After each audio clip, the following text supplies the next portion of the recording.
नमस्कार. श्री स्वामी समर्थ सर्वांना. आज एका नवीन व्हिडिओमध्ये तुम्हा सगळ्यांचे खूप खूप स्वागत आहे.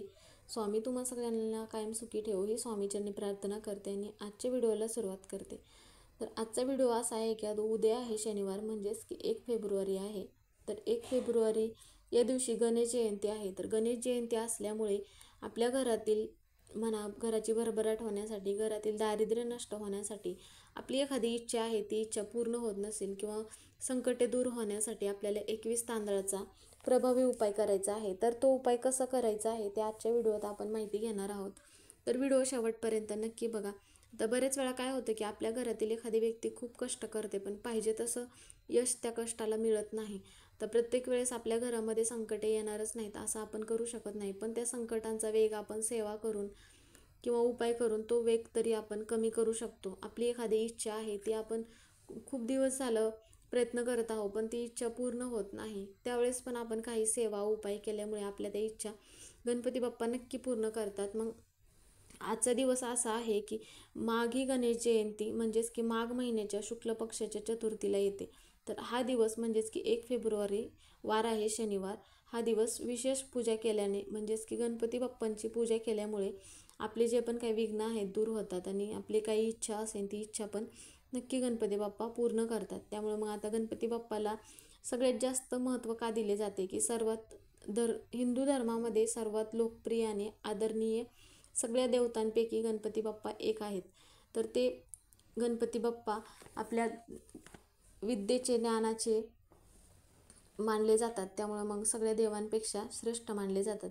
आता एखादी व्यक्ती घरामध्ये सतत आजारी आहे किंवा तुमच्या मुलांची प्रगती होत नाही, पैशाच्या अडचणी निर्माण होत आहेत किंवा सतत काय ना काय घरामध्ये संकटे येत आहेत, तर त्यावेळेस काय करायचं आहे, तर हा जो उपाय आहे तर हा उपाय दिवसभरातून तुम्ही कधीही करू शकता. तर गणपती बाप्पाची ही गणेश जयंतीचा मुहूर्त काय आहे, तर गणेश जयंतीला गणेश चतुर्थी असेही म्हणतात, म्हणजेच की माघी गणेश चतुर्थी असाही त्याचा उल्लेख केला जातो. आता म्हणजेच काय होतं की माघ महिन्यात येते त्यामुळे मग माघी गणेश जयंती किंवा मग माघ विनायक चतुर्थी ह्या दोन्ही नावाने मग उच्चारले जाते. तर ह्या चतुर्थीचा म्हणजेच की गणेश जयंतीचा मुहूर्त असा आहे की शनिवारी सकाळी 11:38 सुरू होणार आहे. तर दुसऱ्या दिवशी म्हणजेच की वार रविवार या दिवशी सकाळी 9:14 याचा मुहूर्त आहे. त्यामुळे मग एवढ्या मुहूर्तामध्ये तुम्ही हा उपाय, तुम्हाला ज्यावेळेस दिवसभरातून कधीही शक्य होत असेल त्यावेळेस तुम्ही हा उपाय आवर्जून करायचा आहे. आजच्या दिवशी गणपती बाप्पाला ज्या सगळ्यात जास्त वस्तू प्रिय आहेत त्या वस्तू गणपती बाप्पांना अर्पण करायच्या आहे. कारण की गणपती बाप्पा विघ्नहर्ता आहेत, गणपती आहेत, विनायक आहेत, एकदंत, लंबोदर अशा अनेक वेगवेगळ्या नावांनी गणपती बाप्पांची ओळख होते. त्यामुळे मग आजच्या दिवशी भगवान शिव आणि देवी पार्वतीचा पुत्र गणेशाचा जन्म झाला आहे, म्हणून मग आजच्या दिवशी गणेश जयंती साजरी करण्याला सगळ्यात जास्त महत्त्व दिले जाते. त्यामुळे मग आपल्याला काही सेवा उपाय करणे हे पण तेवढंच महत्त्वाचं आहे.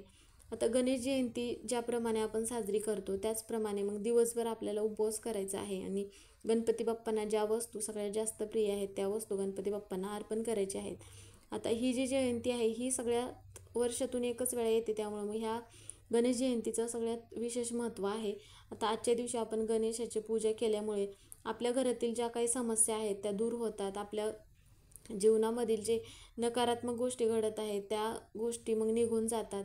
गणपती बाप्पाची पूजा केल्यामुळे बरेच शारीरिक आणि मानसिक आपल्याला फायदे होतात. आता यामुळे काय होतं की अनेक भक्तांना दैनंदिन जीवनामध्ये ज्या समस्यांना सामना करावा लागतो त्यावेळेस काय होतं की मग तो सामना करण्यासाठी त्या व्यक्तीला ऊर्जा, शक्ती मिळण्यास मदत होते. त्यामुळे मग आपल्याला आजच्या दिवशी गणपती बाप्पाची जेवढी सेवा करणं शक्य होतं, उपाय करणं होतं, तेवढा आपल्याला उपाय करायचे आहेत. आता त्यापैकीच हा एक उपाय आहे तो म्हणजे 21 तांदळाचा. तर आपल्याला काय करायचं आहे, सगळ्यात पहिलं गणपती बाप्पांना एका तामणात घ्यायचं आहे. तुमच्याकडे मूर्ती असेल तर मूर्ती घ्यायची आहे, फोटो असेल तर फोटो धुवून वगैरे घेऊ शकता. मूर्ती असेल तर मूर्तीला अभिषेक करायचा आहे आणि बाप्पांना ज्या वस्तू प्रिय आहेत, म्हणजेच की लाल जास्वंदीचं फूल, 21 दुर्वांची जुडी, नैवेद्य म्हणजेच की गुळ खोबरं किंवा मोदक, तुम्हाला जे शक्य होत असेल ते मग तुम्ही अर्पण करू शकता.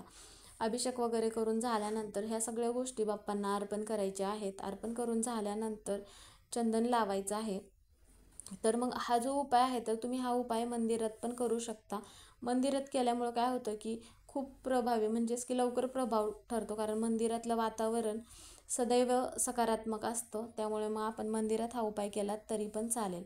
तर मग नंतर काय करायचं आहे, नसेल शक्य झालं तुमच्या इथे जवळपास बाप्पांचं मंदिर नसेल तरी पण तुम्ही मग हा उपाय घरी करू शकता. त्यावेळेस मग आपल्याला अगोदर काय करायचं आहे, घरातलं वातावरण प्रसन्न करायचं आहे. म्हणजेच काय करायचं आहे, घरामध्ये सगळीकडे गोमूत्र शिंपडायचं आहे, ज्यामुळे काय होईल की नकारात्मकता निघून जाते. आणि एक जास्वंदाचे फूल घ्यायचं आहे आणि मग 21 तांदूळ घ्यायचे आहेत. तांदूळ अखंड घ्यायचे आहेत, तुटलेले वगैरे घ्यायचे नाहीत. आणि मग नंतर काय करायचं आहे, जे आपण तांदूळ घेतले आहेत तर त्या तांदळाला मग कुंकू लावायचं आहे थोडंसं. म्हणजेच की ज्याप्रमाणे आपण अक्षदा वगैरे बनवतो त्याप्रमाणे अक्षदा बनवायचे आहेत. आणि मग ते एखाद्या वाटीमध्ये म्हणा किंवा एखाद्या प्लेटमध्ये तुम्ही घ्यायचे आहेत ते तांदूळ आणि त्याला फूल अर्पण करायचं आहे. आणि मग एक मंत्र म्हणायचा आहे, ओम गण गणपते नमः असा तुम्ही मंत्र म्हणायचा आहे. आणि मग ते जे वाटी किंवा प्लेट वगैरे घेतला आहे तुम्ही, तर ते काय करायचं आहे, एक तांदूळ उजव्या हातामध्ये घ्यायचा आहे आणि मग मंत्र म्हणायचा आहे, ओम गण गणपते नमः असा मंत्र म्हणायचा आहे.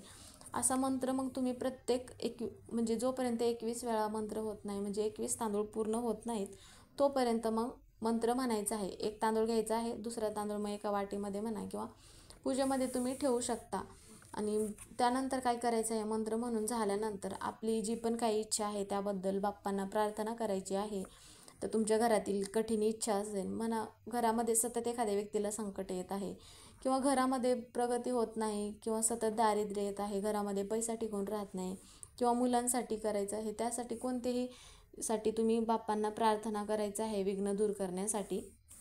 आणि मग एक कागद घ्यायचा आहे आणि मग त्या कागदामध्ये काय करायचं आहे, अशी पुडी बांधल्यासारखी त्या तांदळाची मग एक पुडी बनवायची आहे. आणि मग नंतर ती दिवसभर ठेवायची आहे तिथे आणि दुसऱ्या दिवशीपर्यंत ठेवायची आहे.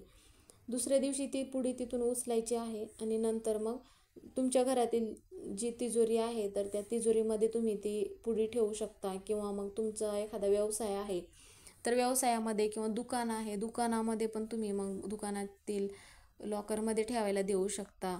किंवा तुमची कुठे महत्त्वाची घरामध्ये कागदपत्र असतील, जिथे पण कुठे तुम्ही तिजोरीचं सामान असेल तिथे ठेवू शकता. किंवा एखाद्या व्यक्तीला सतत संकट येत आहे, बाहेर गेल्यानंतर कोणत्या कामामध्ये यश येत नसेल तर त्यावेळेस पण त्या व्यक्तीच्या पाकिटमध्ये म्हणा ठेवायला देऊ शकता. किंवा मुलांच्या शाळेच्या बॅगमध्ये पण तुम्ही ठेवायला देऊ शकता ही वस्तू. तर हा उपाय केल्यामुळे काय होतं की मुलांचा म्हणा किंवा घरातील म्हणा, घरात भरभराट होते, दारिद्र्य नष्ट होते, आपली कितीही कठीण इच्छा गणपती बाप्पा पूर्ण करतात. कारण गणपती बाप्पा विघ्नहर्ता आहेत, म्हणून मग आजच्या दिवशी बाप्पांसाठी उपवास करायचा आहे. आईने आणि मुलांनी पण बाप्पांची सेवा करायची आहेत. तर हा उपाय तुम्ही आवर्जून करायचा आहे, ज्यामुळे तुमच्या अडचणी दूर होण्यास मदत होते. तर आजच्या व्हिडिओतून एवढीच माहिती सांगायची होती. व्हिडिओ आवडला तर व्हिडिओला लाईक करा, चॅनलवर नवीन असाल तर चॅनलला सबस्क्राईब करा, कमेंटमध्ये गणपती बाप्पा मोरया लिहायला विसरू नका. व्हिडिओ पूर्ण बघितल्याबद्दल धन्यवाद.